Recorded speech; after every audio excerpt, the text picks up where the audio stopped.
He was famous everywhere. He was the best, the champion, the greatest in any stadium. He was also the worst person on earth, and if need be, the hand of God incident proved it.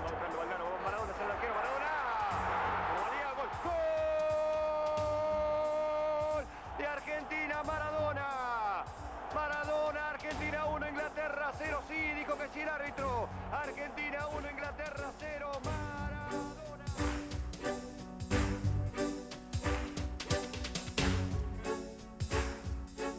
In football, there's a before and after Maradona, just like the period before and after the Second World War.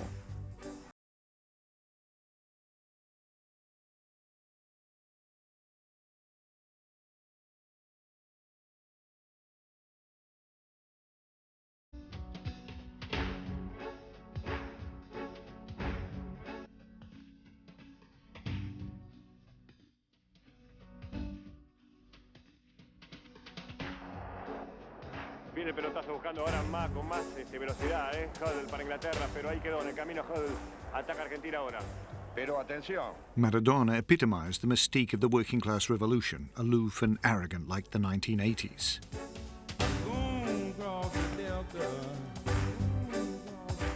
During the 80s, Maradona was the first big icon of the era when football became a globally televised phenomenon.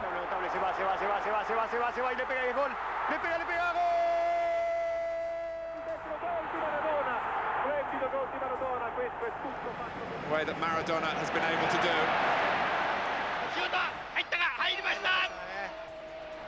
And it was under the constant barrage of TV cameras and satellites that he expressed his timeless talent.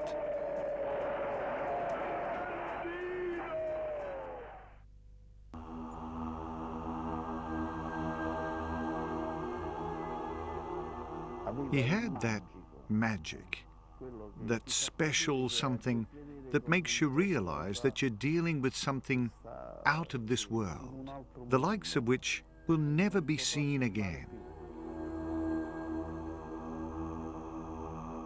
The most important characters in mythology were Apollo and Dionysus. Apollo represented reason, and Dionysus represented emotion. Those who knew Maradona understand that he was the worst of Apollo, but the best of Dionysus.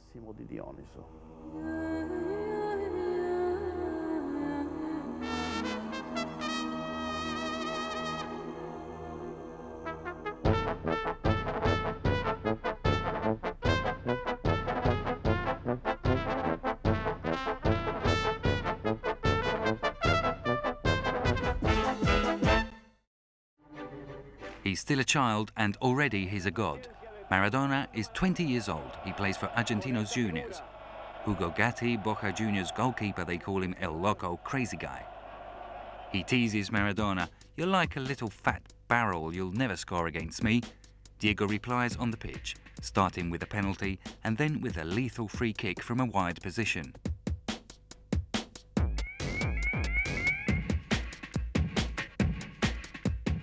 At the start of the second half, Maradona does even better and perfects his performance by scoring twice in the space of 2 minutes. First, all alone in front of Gatti, he scores his third with a soft left foot touch. Then he leaves everyone behind and is fouled inside the box.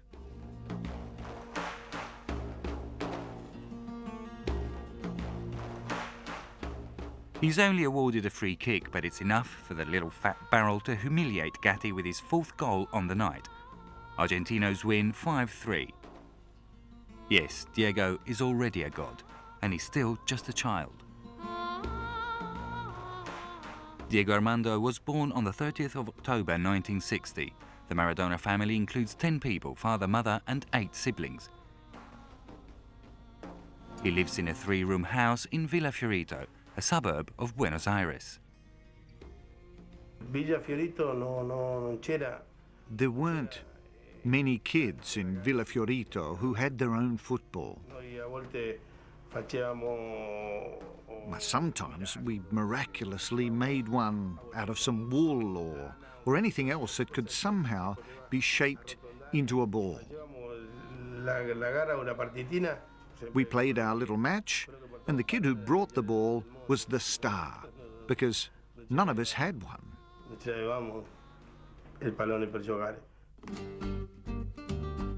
Impromptu gambling takes place around these early suburban matches. Diego plays on the battered fields in his area and joins the Argentinos Juniors youth team Cebolitas. They go unbeaten for 136 matches. It was all new to me, because where I came from we had no ball, no shoes. For me it was a little bit like Disney World. I'd never seen so many footballs in one place. It was there that I started to train, and immediately I realized that I could keep the ball up forever.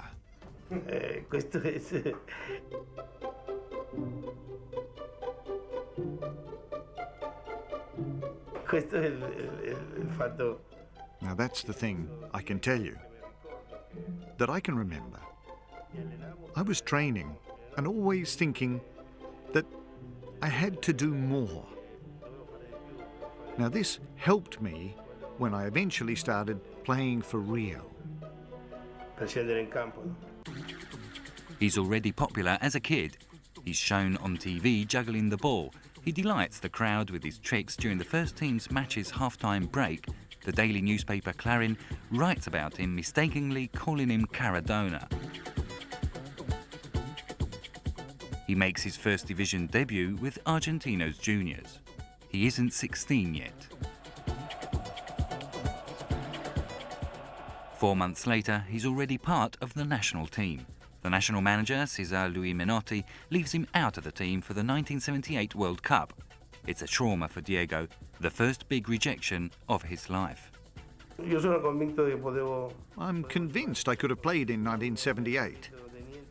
It was pointless Menotti telling me that I had a bright future and that I was going to play a lot of other matches, a lot of World Cups. I've played in 4 of them, but I really missed that one in Argentina. But he gets his own back 1 year later in Japan at the World Cup for the under-20s.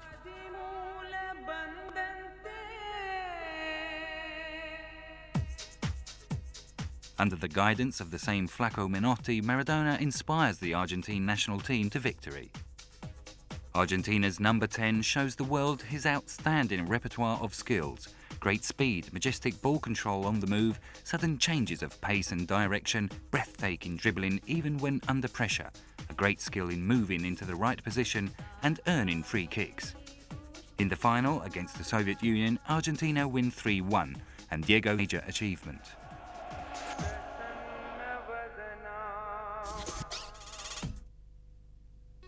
Maradona moves to Boca Juniors in 1981. Joining this team is a dream come true for him, as like his father before him, he has supported the club all his life and he refuses a sizable offer from the Richmond's club, River Plate, just so that he can wear the beloved blue and yellow shirt. On his debut, he scores from the spot, and the El Gráfico newspaper writes, "Today, in the whole world, Maradona is football." When I was fit, I could do anything. Now you can't learn creativity. It just comes out by itself. La fantasía es.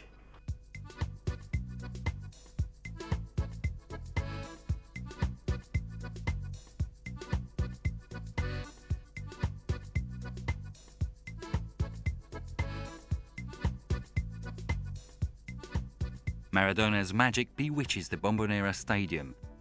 Boca paid the astronomical price of $10 million to enjoy the weekly delight of Dieguito's mesmerizing runs. It's an expensive contract for the club, and they try to sustain it by playing friendlies all over the place with strict contracts imposing the number 10's presence on the field, as he is by now a superstar of world-class stature. He's Argentinian, has 7 brothers, and is priceless.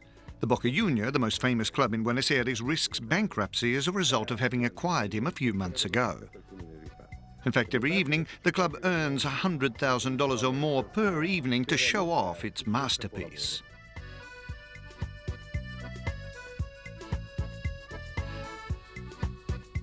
Already the league's top scorer, while at Argentinos Juniors, Maradona does it again with Boca.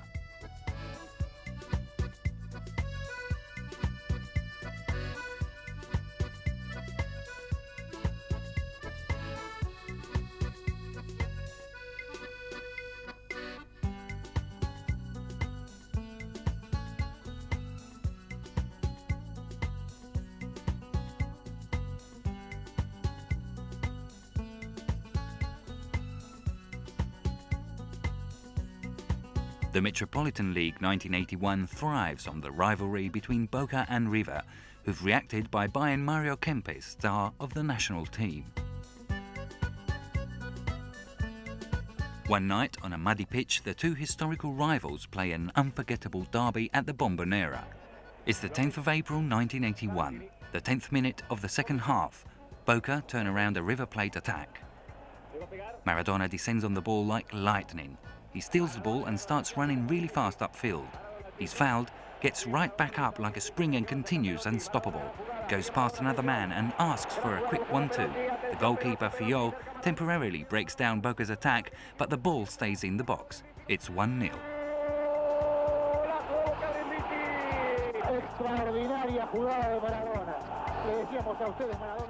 Diego offers spectacular demonstrations of his talent. He's impossible to catch and totally unpredictable.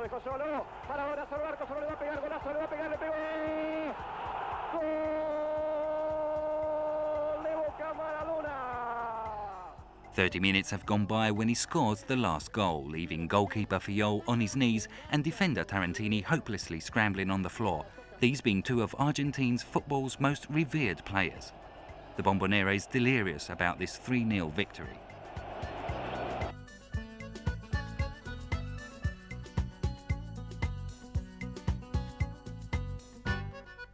Diego wins his first league title. At the end of the season, he says something important. People have to realize that I'm not a machine for happiness. In 1982, Maradona moves to Spain. His stay there is difficult and not without contradictions. Gossip about Diego's private life starts there. He shoots an advert against drugs and at the same time starts using cocaine and becomes addicted. It's there that this evil vice takes hold, something that will affect his entire life.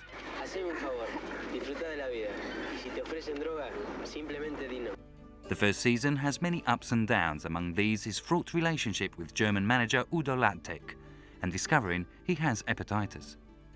His only consolation is one in the Copa del Rey and a malicious goal against Real Madrid. A solitary run at goal, dribbling around the keeper, the goal is clear. Maradona has no hurry. He waits for the defender Juan José just to tease him with another dummy that sends him crashing against the post. The next season is even worse. On the 24th of September 1983, a murderous tackle from Athletic Bilbao's Anthony Goicoechea fractures a bone in his ankle, also ripping his ligaments apart. This vicious attack by the Basque player is an obvious sign of the widespread hostility against him that he faces all across Spain. But Maradona doesn't give up. He enters the operating theatre with a smile on his face and comes out of it with the proud intention of coming back stronger than ever.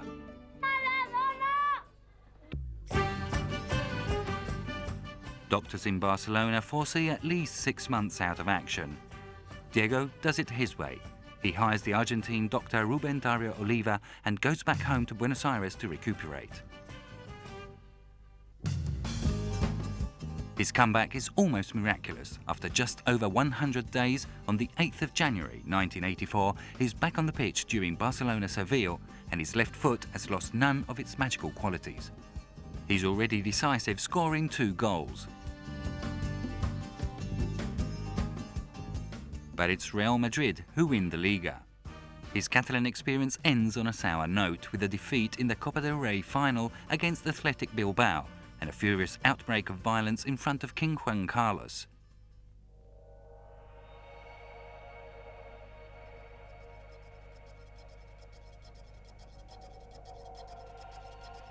That's how he gets his own back against Goicoechea.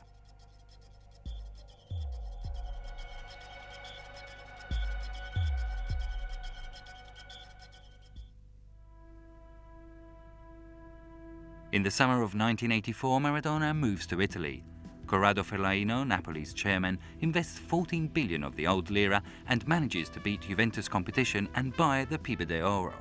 Diego doesn't really know the true situation of this team, who during the season before had avoided relegation by just 1 point. But the city of Naples knows him, and 70,000 fans are ready to welcome him in his first match, oblivious to the fact that the Argentine is already on the pitch having fun in front of a few fortunate spectators.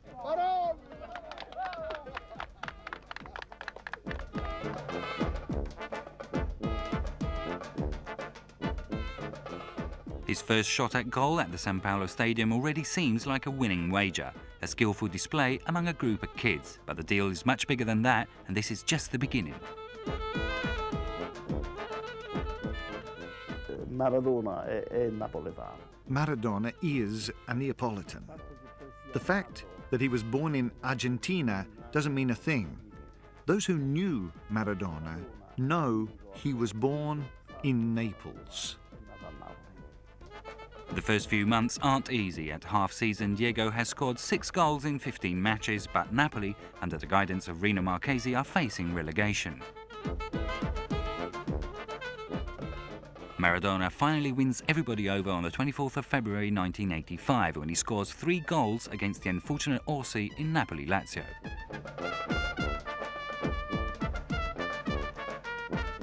Only great players can score such goals, making us all dream.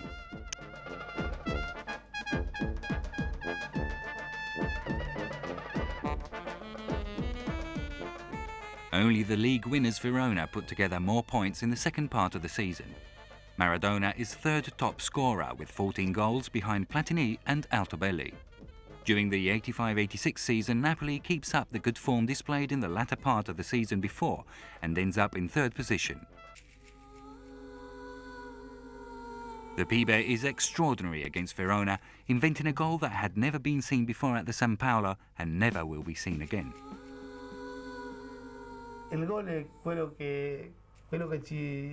The goal is the thing you celebrate. It's what keeps you going during the week.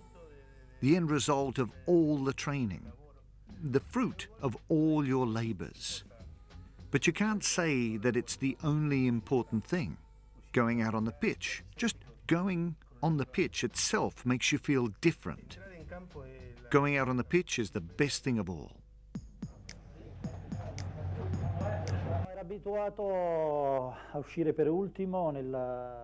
He was used to leaving the dressing room last. We were already in the tunnel when he arrived, and then he made everyone at ease by shaking everybody's hand. He started on the first step and climbed them all in the São Paulo Stadium tunnel, greeting everyone. He used to thank every other player beforehand, which motivated you because it gave you great responsibility. You feel like you're part of history, the history of football.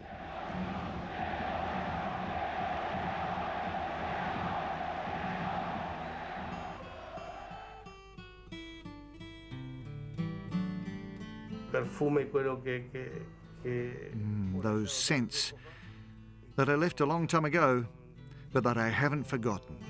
No ho dimenticato.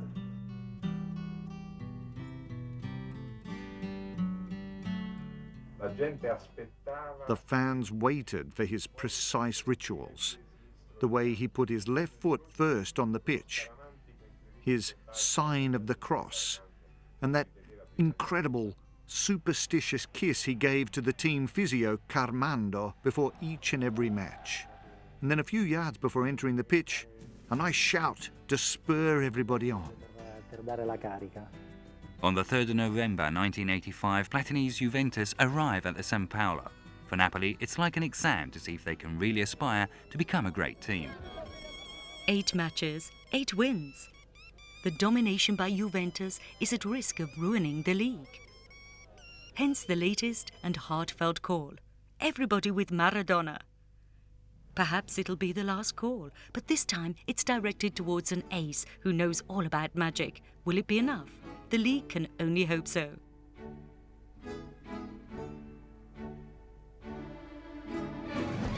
Napoli-Juve is a tense affair at first. Everyone is nervous. During the second half, Maradona really starts to shine and carries the team, creating dangers in every way. He sets up the play, then he goes inside the box ready to head the ball among Juventus' giant defenders. He even shoots with his right foot. Juve never have a shot at goal, not even Platini's free kicks can trouble Garella. Around 20 minutes from the end, the decisive moment.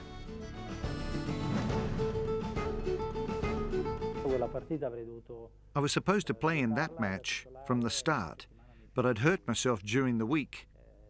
I was just a kid, and that was an unforgettable day. I was on the sidelines. Bordo campo.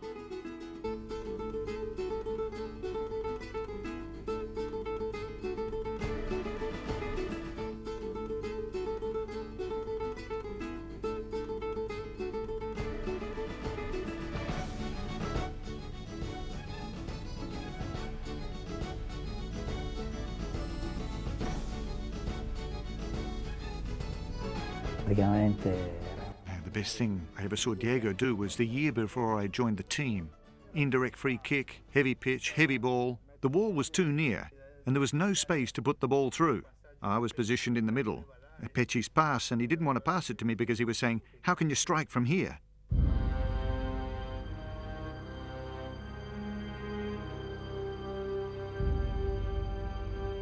He was very near. When the shot goes in, there's an unbelievable lack of free space. Sì, fa così.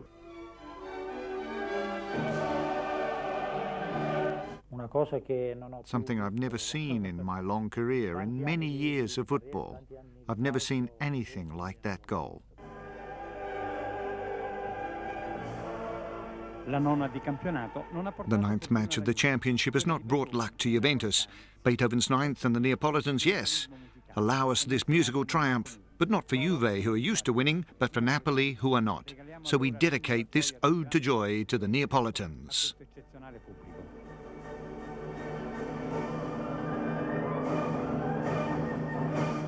Per il Napoli battere la Juventus.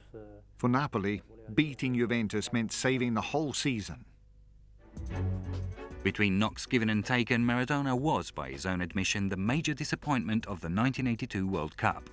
4 years later, in Mexico, Diego starts the tournament with a few physical problems. In Argentina, not many believe he'll really deliver for the national team this time around.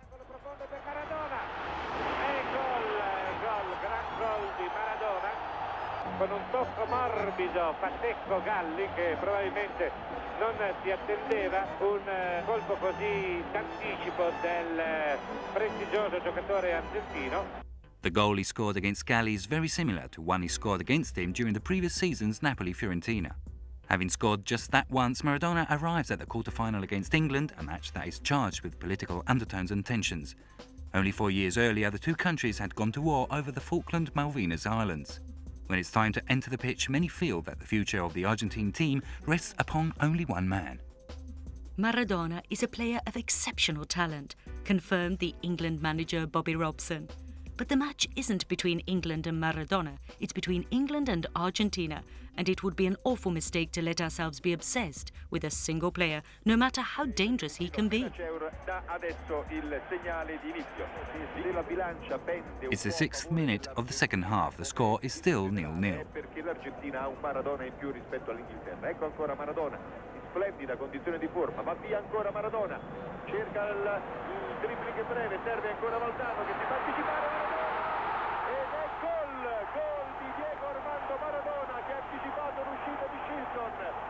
Protestano gli inglesi perché dicono che Maradona ha toccato la palla con la mano, eccolo, è pugno più che testa, ecco è proprio questo pugno che Maradona tiene alzato, è chiaramente un pugno. Lì si vede la fantasia. That's creativity, and you can see the creativity. Now, people didn't realize that I'd hit it with my hand. Now, Shilton didn't realize. He was just angry because he'd let in a goal. But I don't think that I disrespected the game of football scoring that goal. No, I really don't. On many occasions, Maradona used his hands on the football pitch. Sometimes these outrageous gestures translate into victories, like at Udinese playing against Zico when the referee allows the goal to stand. Even more outrageous is a match against Sampdoria at home when no one notices the trick, not even the pundits. After watching the footage back on replays, they even have words of praise for his low diving header. And going back in time, it was during that famous Boca River derby that Maradona first tried the trick he then perfected against Shilton.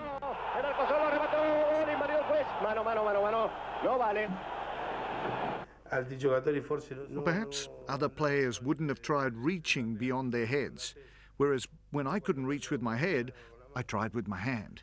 It's something you can practice. 4 minutes after scoring with his hand, Maradona scores the most astonishing goal ever scored in the history of the World Cup. Maradona, Buruciaga si è spinto in avanti mentre Maradona ha la palla, ecco che scatta ancora la nazionale argentina. Maradona superando splendidamente un avversario, due avversari, alla palla sul destro, gol di Maradona, splendido gol di Maradona, questo è tutto fatto con i piedi, non ci sono mani, non c'è niente, uno splendido gol di Maradona che vale per questo e per quello di... Io vedevo a Valdano che andava per la sinistra. I saw that Valdano was staying on the left, and I could see their last man at the back. E avere a Valdano come But I just kept going with the ball, and Valdano was my only distraction because the other player just couldn't be on Maradona's mind. tutte e due. E fare I had to look at both of them. fatto così, Fedro ha fatto così. E io sono stato And my clear objective was the keeper. il portiere.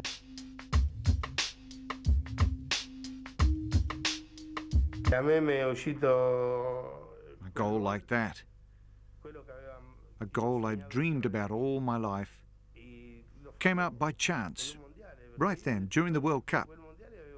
Now, before that, I'd played so many games in Italy, in Argentina, and all over the world, and I was never able to score a goal like that. Noi nel 79 siamo andati a In giocare. '79, we'd been to play at Wembley, the world's most important stadium, Io ho fatto non di tanto lontano, però and I almost scored a similar goal starting from midfield.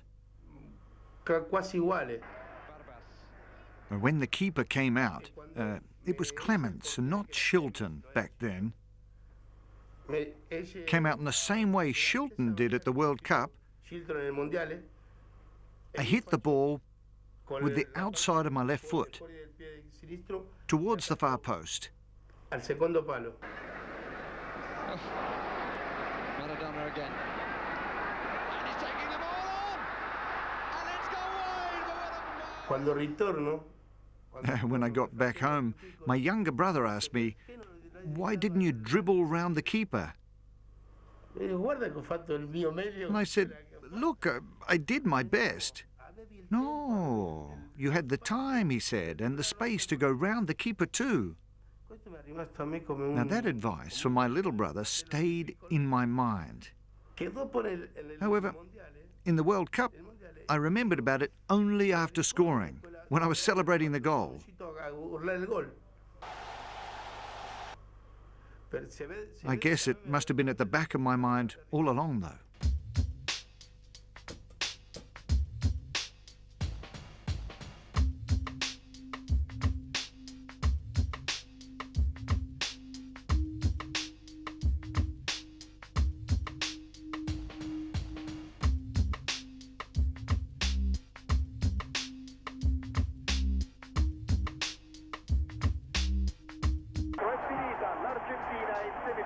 For many Argentinians, a victory over England is a joyous way of coming to terms with the military defeat of the Falklands War. lì ha sbagliato il mio governo.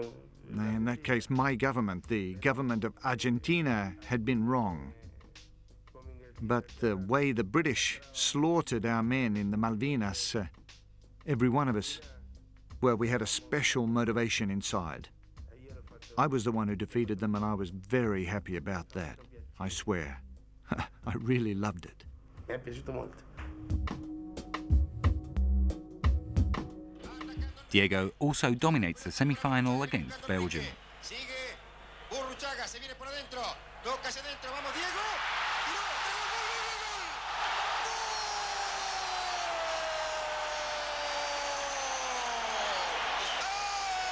gol, Argentino, la magia del mejor número 10 del mundo. Cuchufo entrega la pelota. We don't have a Maradona on our team, and that's the difference. If Maradona played for Belgium, we'd have won 2-0.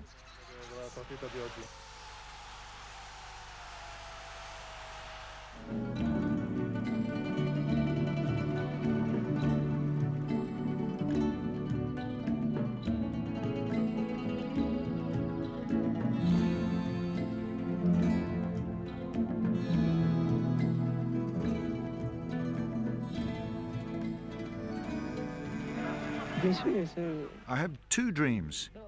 The first is to play in the World Cup, and the second is to win it.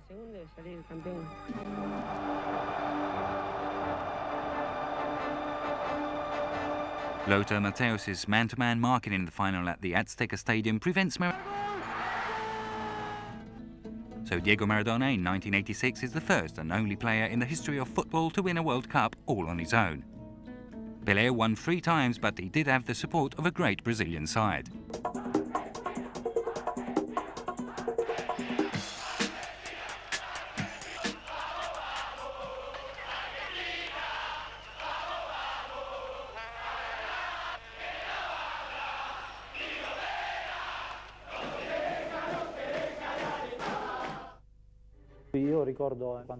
I remember when Maradona came back from that World Cup.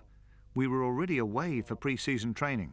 Now, he arrived pretty late at night, around midnight, and I distinctly remember we all stayed awake to welcome and congratulate him. We celebrated by eating a freezing cold watermelon. Bianchi, our manager, arrived at midnight, and he didn't have a clue what was going on.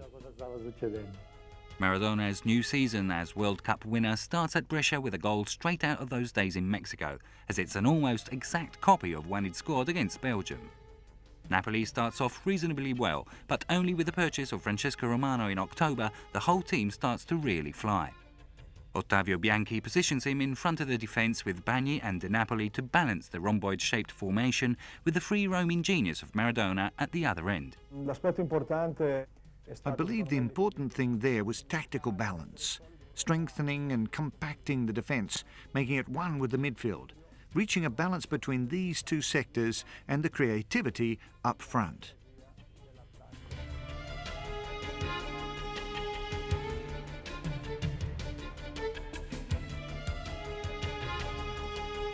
Well, all the managers I've had, they never said stay on the left, or they didn't say stay on the right, or stay in the middle.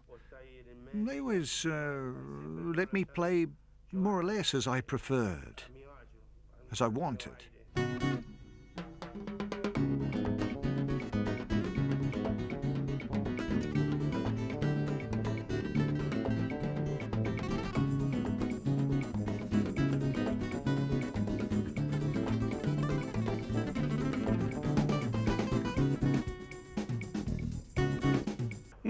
I've never gotten much advice from managers. But sometimes when I did receive it, I took it on board because it was something new for me.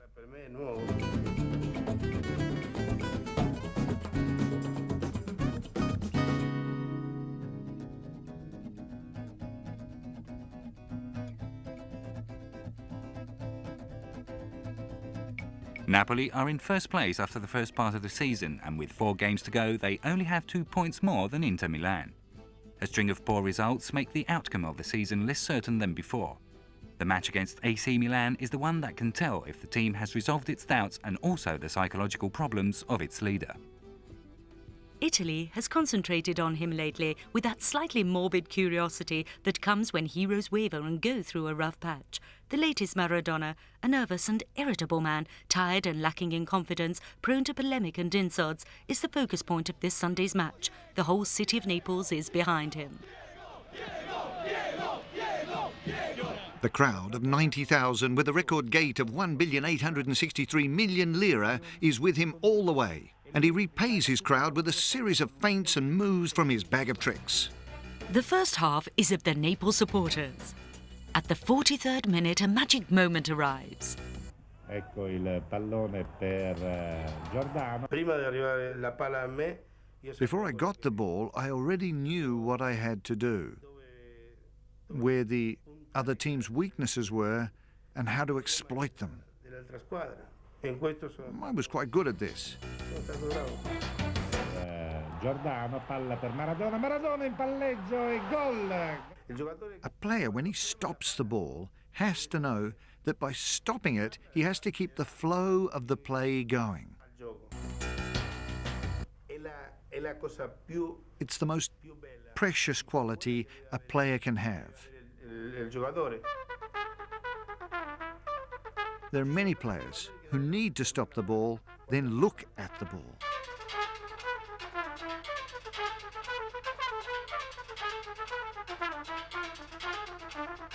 È riuscito a stoppare la He palla. managed to stop the ball while pressed by two defenders, shifted from foot to foot, and score with a young Maldini on his trail. Cercava di recuperare.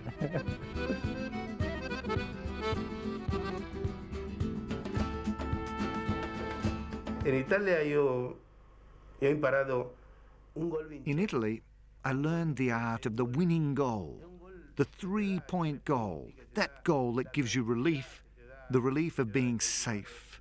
Continuare a essere vivo. I was one of the first to hug Diego.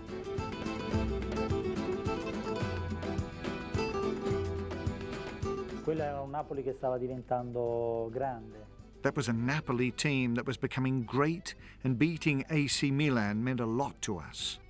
It allowed us to dream big and to think of the ultimate objective, which perhaps went beyond simply winning that match. That victory for us meant winning the league. Bianchi's team starts out on a sure foot, ending up in first place on the last match. On the 10th of May 1987, Napoli are mathematically certain to win the league for the first time in the club's history. On that day, the first miracle happens. Maradona becomes the non-religious patron saint of the city, worshipped by the people alongside his religious counterpart, San Gennaro. Il cuore dei napoletani. The hearts of the Neapolitans were beating at 100 miles an hour. It was total chaos.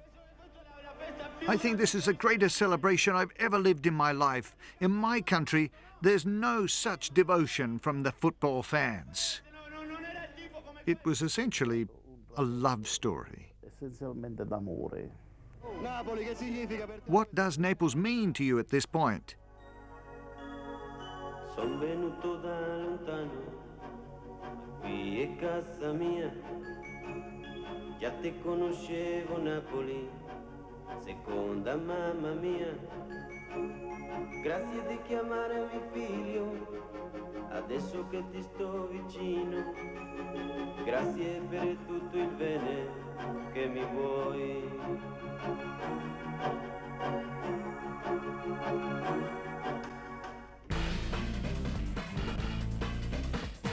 1987-88, Napoli strengthened their attack by buying Antonio Careca. Now spectacular play becomes the norm. Careca joined us, and you can imagine what they could do up front. Careca, Giordano, the renowned magical trio. The team, in its first season after winning the league, is a goal machine firing on all cylinders. Maradona becomes top scorer, behind him is teammate Careca. Era un flipper. It was like a pinball machine, a skillful pinball machine. The ball travelled quickly all around through some fabulously skillful play. Really.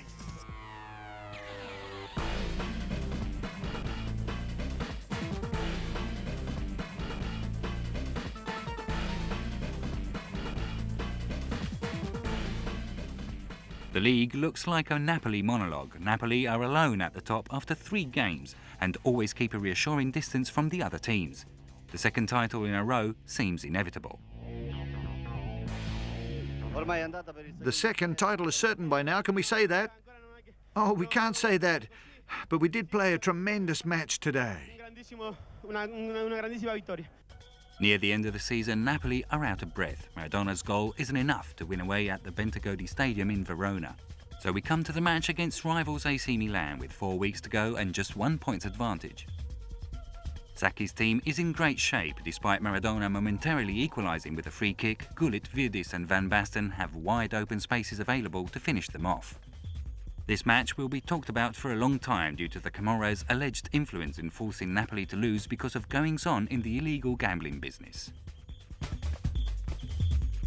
Ce ne sono dette tante. Too many things have been said, and some were very cruel too, but the truth from someone who was there on the pitch that day is that they were in great shape and we simply weren't.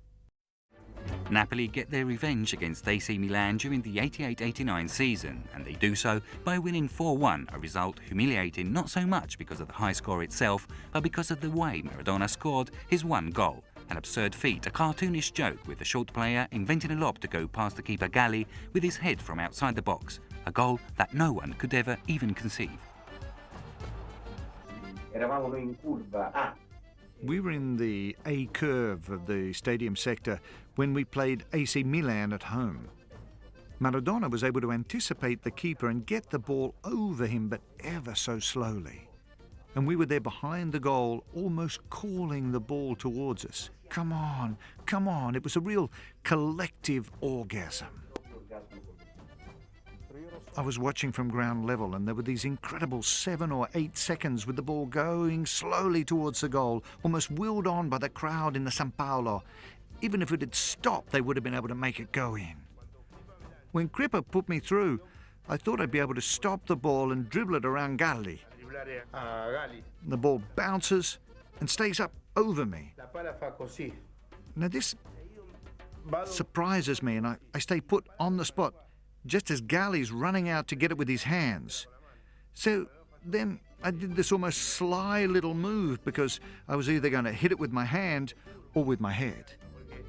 In 1989, Inter Milan win the league. Napoli are second and they make up for it in Europe in the UEFA Cup. Napoli reached the quarter-finals and beat Juventus in an all-Italian derby, with the team from Turin, having won the home game 2-0 at the Comunale Stadium, collapsing after extra time thanks to goals from Maradona, Carnevale and Renica.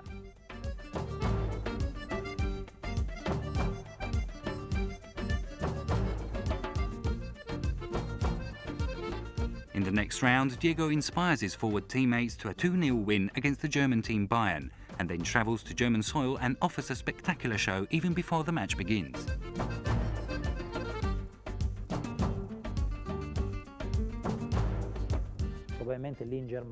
In Germany, they had this thing. They had a ball juggler who entertained the crowd before the match.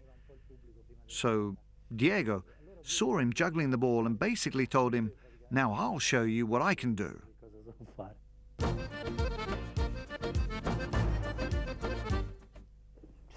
There were 10 of us players, all tense and worried, and then there was Diego, who was just relaxed and juggling the ball and smiling. I still don't know how he kept so relaxed just before an important match like that. I made myself the most relaxed and happiest guy in the world. You'd see him warming up and dribbling the ball, juggling the ball, and then it'd hit you. How does he do it? Sometimes I was in the middle of it, and he never once dropped the ball. I was all tense, and he was calm and serene. Sometimes he was even smiling or dancing. That's Diego for you, and he was like that before every match he was. I didn't behave that way to say, "Look at what I'm doing." I did it all to say, I'm here. This is what I can do. Sono qui. Quello che io so fare. He wanted to release the tension in our side and at the same time raise the tension in the opposing team.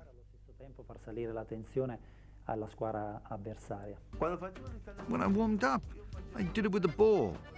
I did all that the others near me weren't able to do. I like being myself, and my teammates, they all looked at me. It was good for the whole team.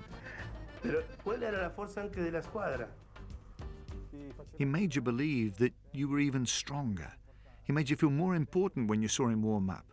You'd see his inner strength, and so you too became stronger. Perché loro, o Bagni o Ferrara, because they, Bagni or Ferrara or the keeper, they passed the ball as hard as they could. And I controlled it. And that was like a run at goal. They stayed near me and my warm-up, and they tested me. Now that was the strength of the whole team. I didn't do too much in my warm-up. I just wanted the ball. I wanted to check that I was on the ball.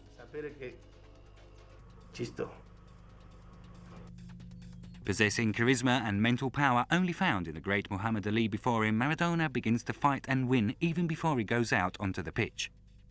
But like Ali, Maradona is not just a clown or someone who mouths off. The pedigree and the authority of a true star shine brightest during the actual sporting event itself. After the linesman disallows a goal by Diego due to offside, Napoli qualify thanks to two of his enlightening passes to Careca.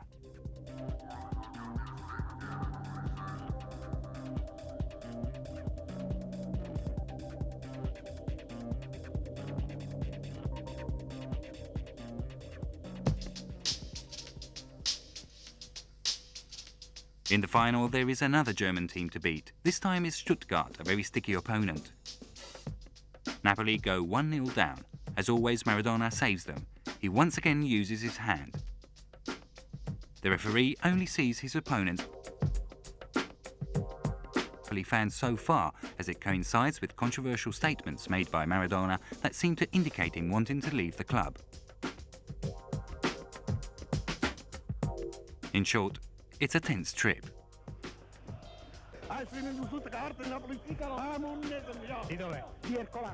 When we played the UEFA Cup, we played thanks to Maradona. In the European Cup with Maradona, the cities and nations of Europe, now Maradona allowed us to discover them because it was a good excuse to travel outside of Italy.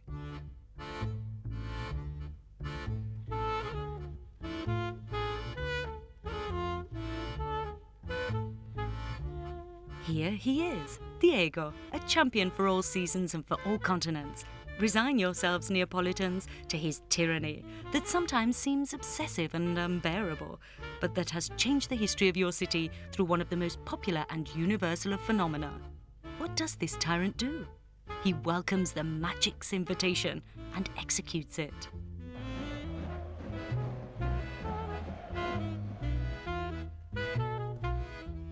Tutto è pronto per l'inizio di questa partita, 90 minuti di passione, 90 minuti di attese, 90 minuti di speranze, partiti. Colpo di testa di Corradini, la palla perviene a Maradona, Maradona per Alenao, c'è fallo di Catanes, l'arbitro facendo che si può proseguire. Ancora Maradona, dentro, gol! Everybody says, I remember your goal from a Diego pass. You see, they don't remember my goal, they remember Diego's head pass. Gol di Ciro Ferrara!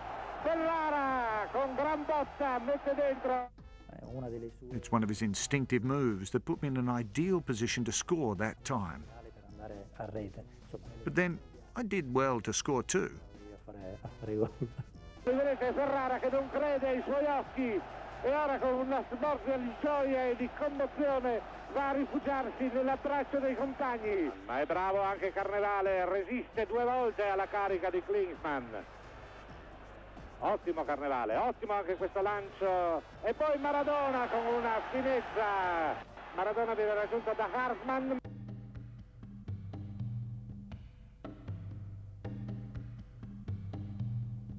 Maradona poi serve...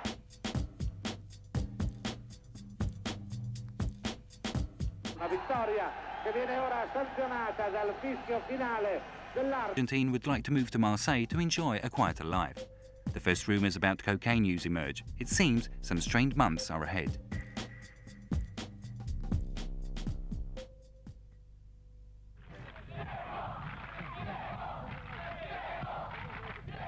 The season before the 1990 World Cup kicks off at the end of August 1989.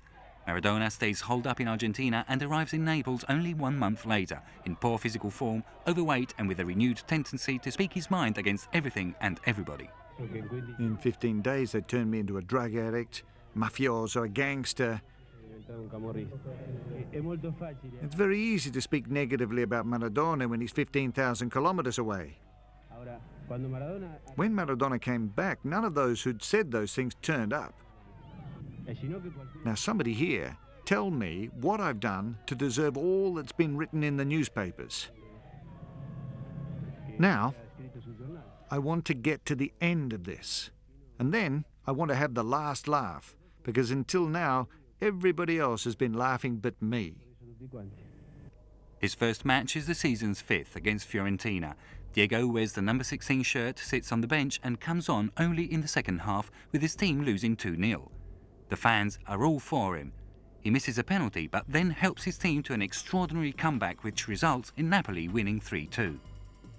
Maradona takes very little time to get back into shape. 2 weeks after his seasonal debut, he scores the third goal of a 3-0 defeat of AC Milan, and it's a masterpiece of a goal that allows Napoli to reach the top of the league standings. He strikes again against Inter Milan with a billiard-like shot in the bottom corner. Napoli stay on top, but just as the people of Naples are again worshipping Maradona more than ever, the rest of Italy clearly demonstrates that they've had enough of his continuous subtly provocative remarks in the press. Tensions run high, and opponents want to defeat Maradona more than they want to defeat Napoli. Every match becomes a personal vendetta.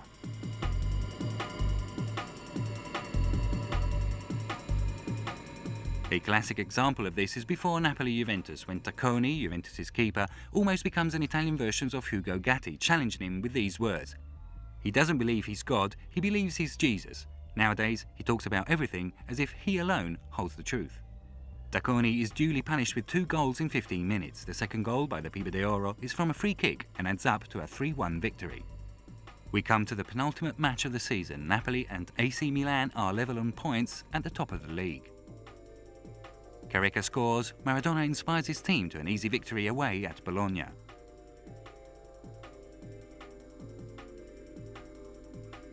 In Verona, referee Rosario Labello steals the show, sending off many Milan players too easily. AC Milan have to give up all hope of winning the title. Thus, the 1989-90 season sees Napoli winning among a barrage of controversy. The last day of the season is a day of celebration at the San Paolo.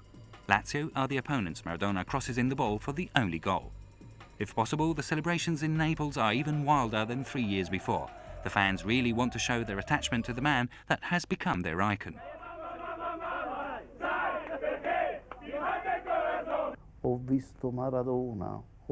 I've seen Maradona. I've seen Maradona. And now, Mummy, I'm in love. That was the kind of relationship that there was. I don't know if Maradona had already played for Liverpool.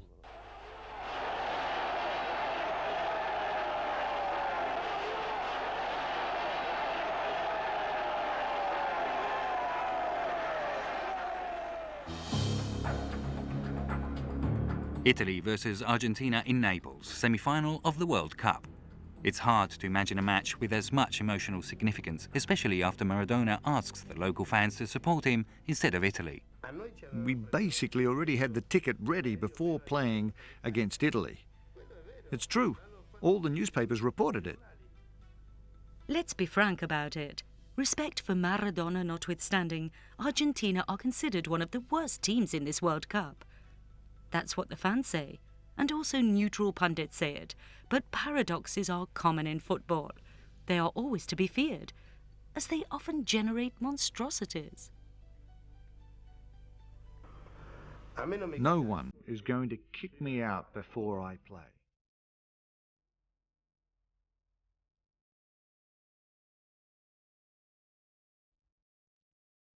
Tutto secondo le previsioni, gran tifo per l'Italia, qualche fischio all'indirizzo dei giocatori argentini al momento dell'annuncio della formazione, ovazione per Maradona. Giannini, colpo di testa, Vialli, tiro e gol di Schillaci ancora! Despite being weaker, after going 1 goal down, Argentina find a way to react. Il traversone, l'uscita di Zegna. In extra time, Argentina have a player sent off. The referee, Votro, gives Giusti the red card. Maradona carries his team on and keeps Italy's defence on their toes with one of his trademark runs.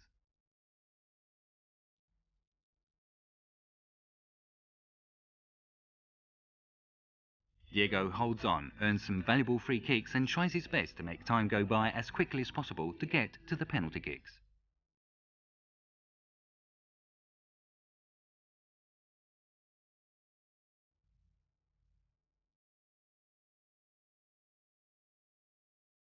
Maradona's penalty isn't the decisive one, but his celebration seems to foretell the final result.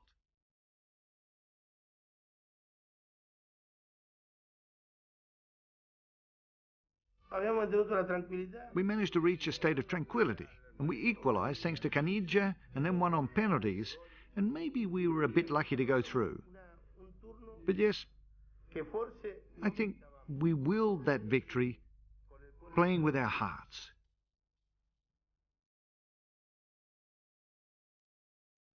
Siamo passati con Brasile, siamo passati con l'Italia. We went through against Brazil. We went through against Italy.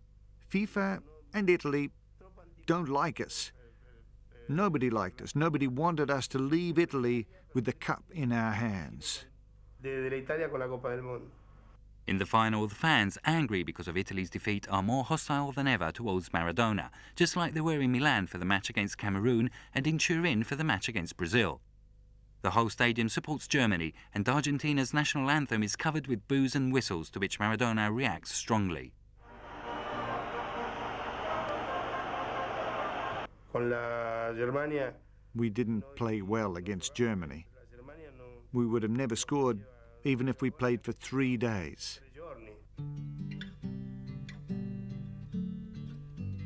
Pero come noi abbiamo passato con l'Italia. But they didn't want us to win on penalties like we did against Italy. So the black hand of the referee intervened. Lì stava la mano nera. The final is clenched by a dubious penalty awarded by the Mexican referee Codesal 6 minutes from the end.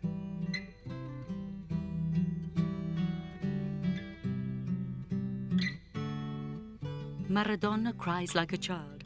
Not even his tears endear him to the crowd of the Olímpico Stadium. His magnified face is beamed on all the big screens.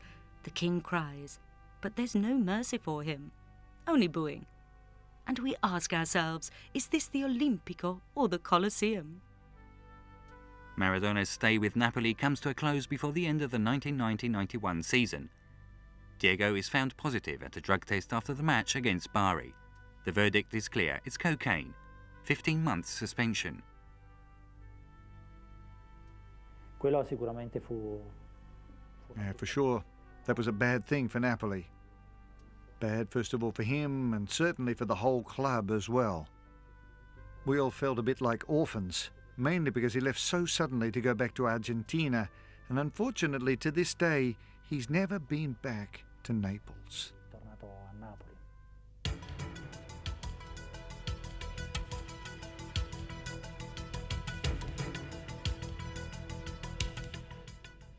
Less than a month after returning to Argentina, he is arrested in Buenos Aires accused of holding and selling cocaine.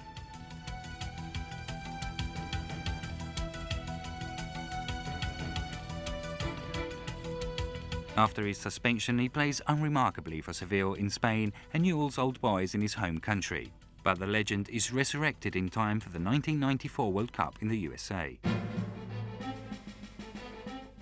Sulla sfera ora Redondo, Maradona buono, l'1-2, stupenda l'azione dell'Argentina, ancora Maradona al limite, il tiro e il gol! Every problem seems to fade away in front of the TV camera that captures his angry cry of release during Argentina-Greece. The man is back at the top, where he belongs.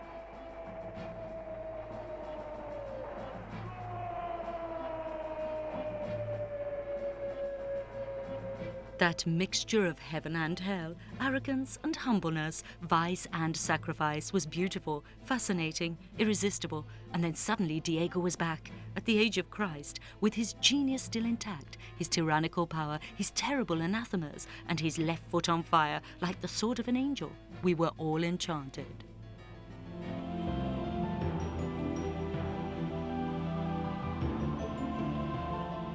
Maradona's World Cup is over after just 2 matches. He tests positive for ephedrine, a medicine that isn't allowed, and is suspended for another 15 months and in essence kicked out of football's elite.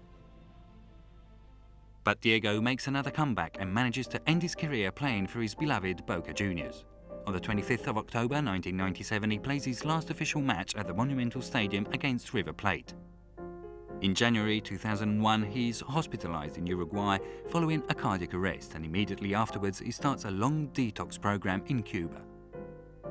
On the 10th of October 2001, he plays for the very last time, celebrating the end of his career at nearly 41 years of age, with an exhibition match at the Bombonera Boca Stadium, his home. Maradona's legend lives on. His is a story that keeps inspiring people of all ages.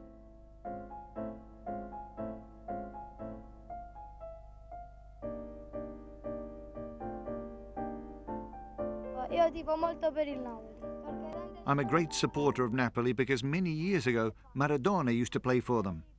Maradona is the best. He's got great calves, he's very quick, he knows how to dribble very well, and he has curly black hair. I'd like to see him play again. I've only ever seen him on video. Ho preso un pesce, adesso lo libero.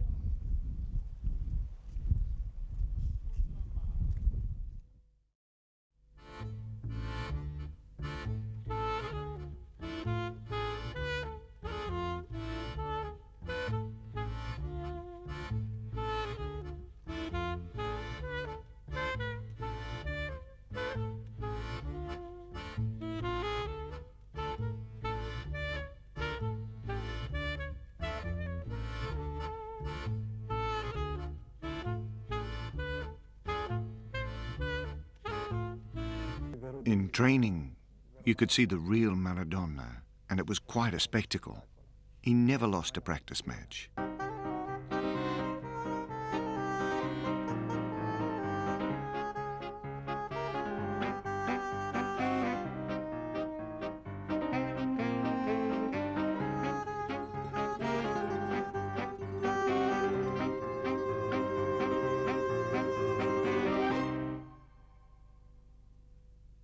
Lui ti faceva delle cose.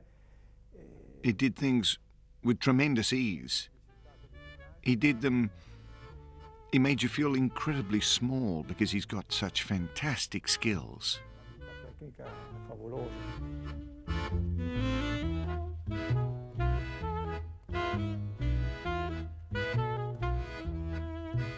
Si allenava sempre con la palla, era difficile. He always trained with the ball. It was difficult to see him running without the ball.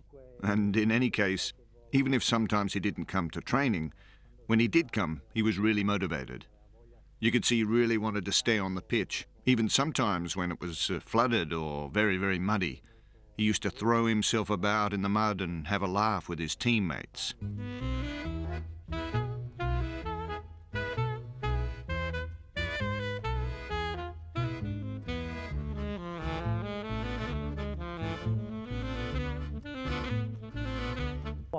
And sometimes he even used to play in goal.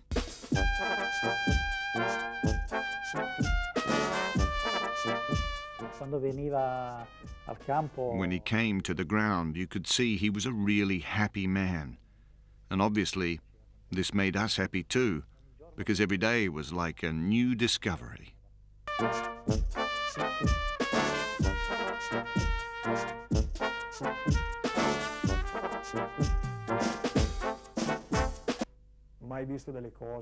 I've never seen such things. In training, during warm-up, I've never seen anyone else do those things. Unfortunately, what us teammates saw, the crowd couldn't see, the fans couldn't see, because during the week it was a completely different thing.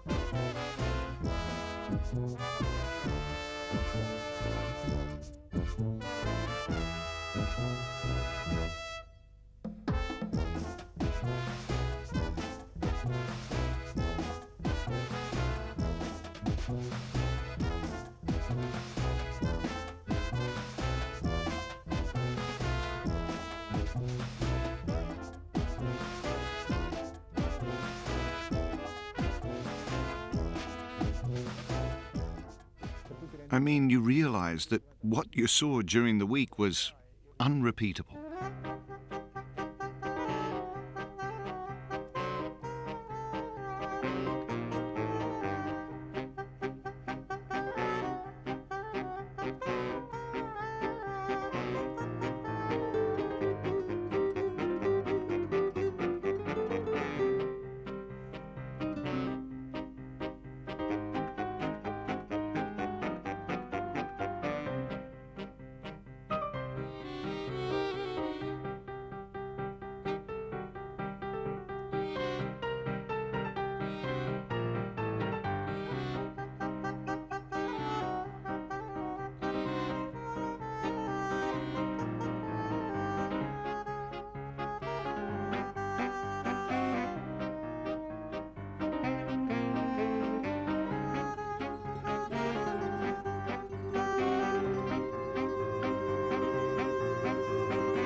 I missed those years where I could continue to learn, and I say that from experience.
You could see that he was light on the pitch, very light.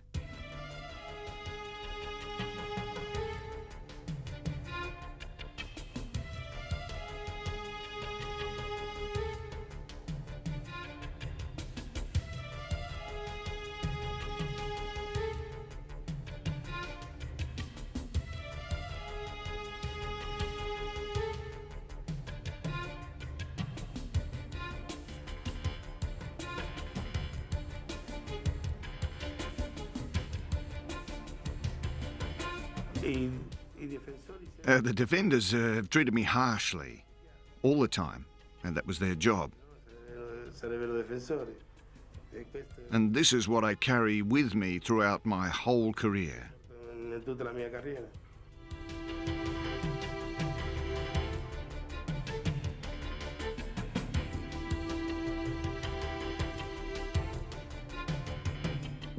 Diego certainly had this peculiarity that he never complained about a tackle or a bad foul against him.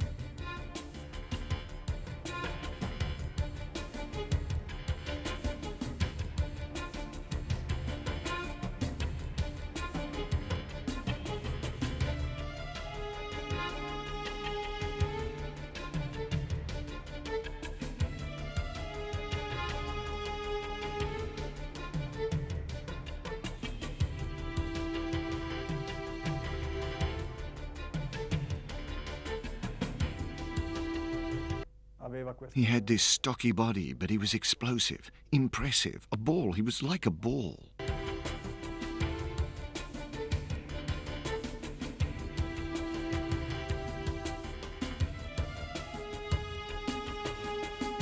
He was like a ball because when he fell over, he leapt right up again.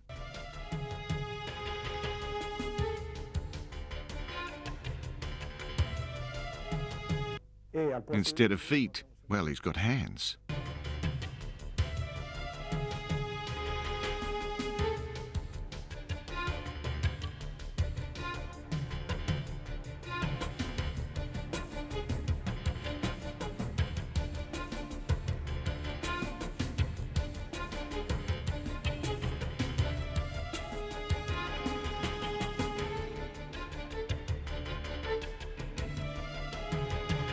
Era anche molto acrobatico. He was also very acrobatic. Sarà la statura, non lo so, ma comunque Maybe it was his height, but he was able to move in small spaces and could still do some spectacular stuff. comunque a fare delle giocate spettacolari allo stesso tempo.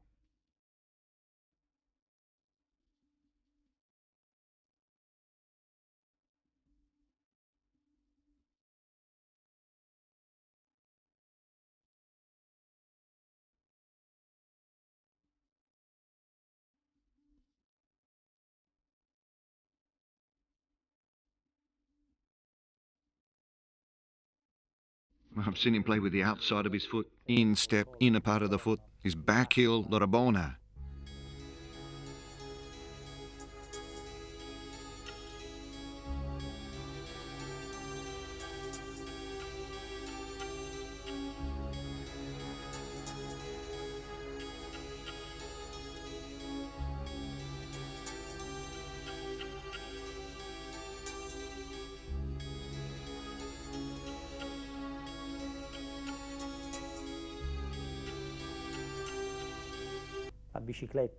The bicycle kick.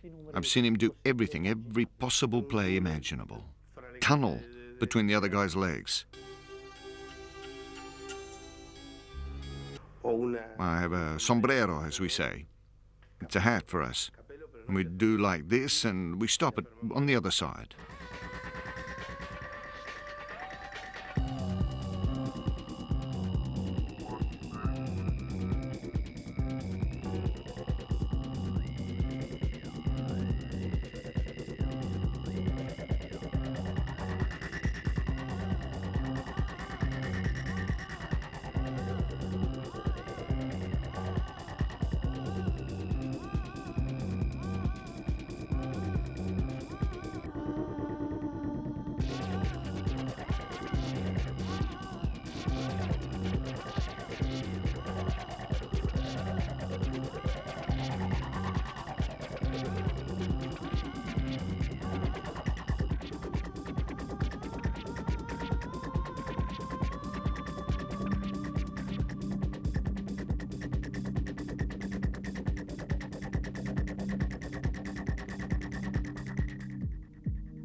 Penalty kicks.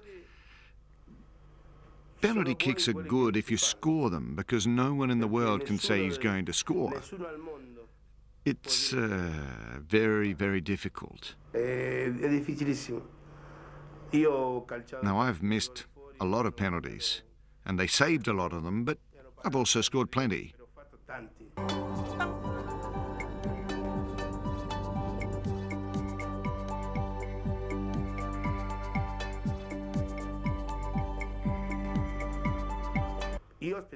I used to wait for the keeper, but I had to kick the ball and the keeper has to stop it.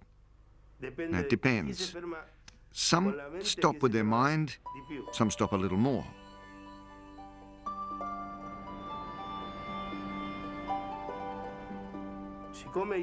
As I'm seeing the keeper, I can't hit it too hard because I'm already on top of the ball. Well, the run-up with my foot, well, it isn't enough to hit the ball hard.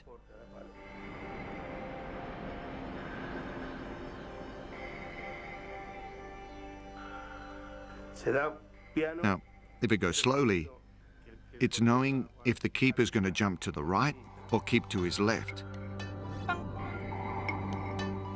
Generally, I manage to win in these things because I do this. I extend the leg and I watch the keeper.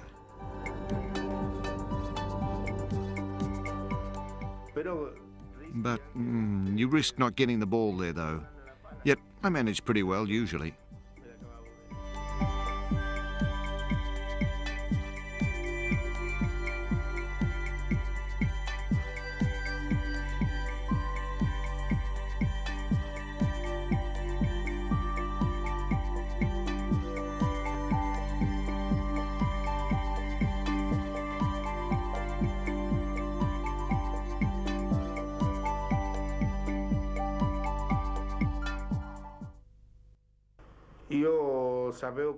I don't know where to put the ball. And the farthest away from the keeper.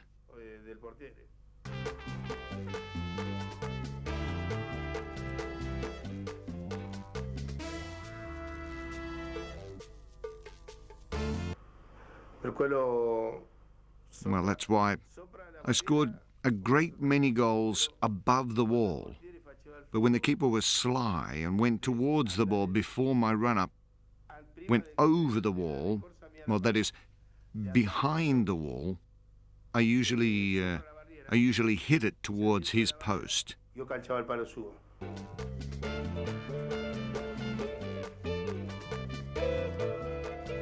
Io sapevo che I knew some keepers could be really sly.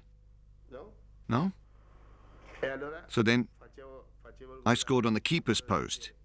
And then the keeper, once he's behind the wall waiting for the ball to go over, when the ball stays here, it's a certain goal.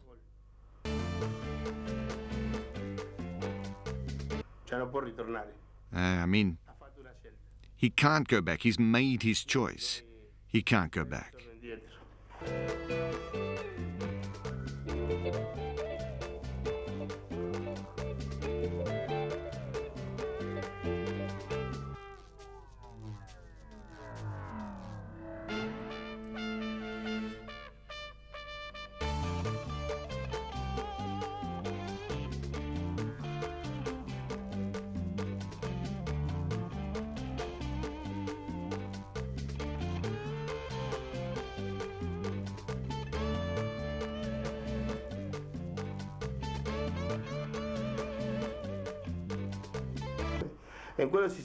You can improve on that.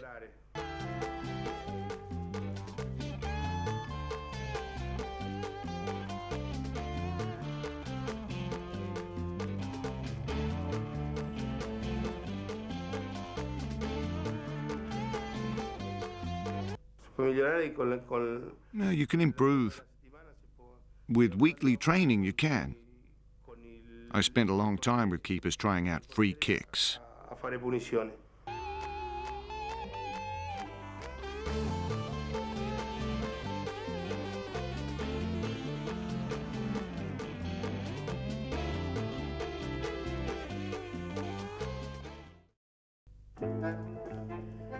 Juventus and Napoli, two clubs that have had in their lineups the two greatest creative players that world football has ever expressed, Omar Sivori and Diego Armando Maradona. Both number 10s, both of them natural left foot players, both cabezons. Sivori was maybe more cynical, more irreverent towards his opponents. Maradona was more practical, and undoubtedly he was more geared towards scoring. In Italy, Diego played exclusively for Napoli, Omar in both clubs, Juventus and Napoli, even if he did give his best with the former club. Here's how Sivori at Juventus punished Napoli. A goal on the 12th of October 1958. 3 goals, one of them on penalty on the 17th of April 1960.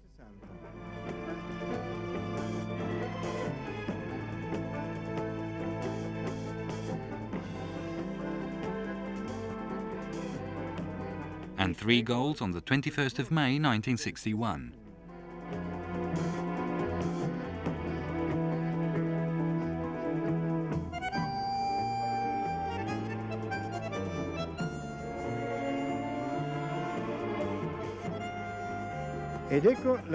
And here's Maradona's reply, 3rd of November 1985, an indirect free kick of rare beauty.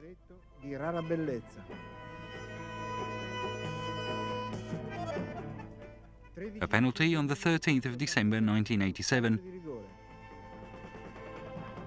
and 2 goals on the 25th of March 1990.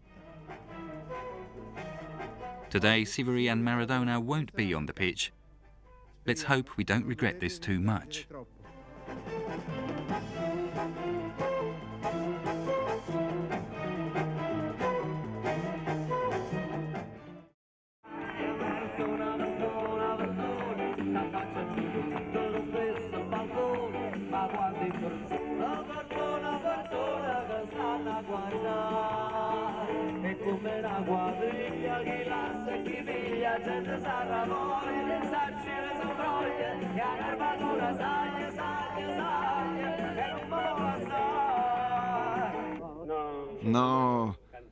No, I don't want to sing.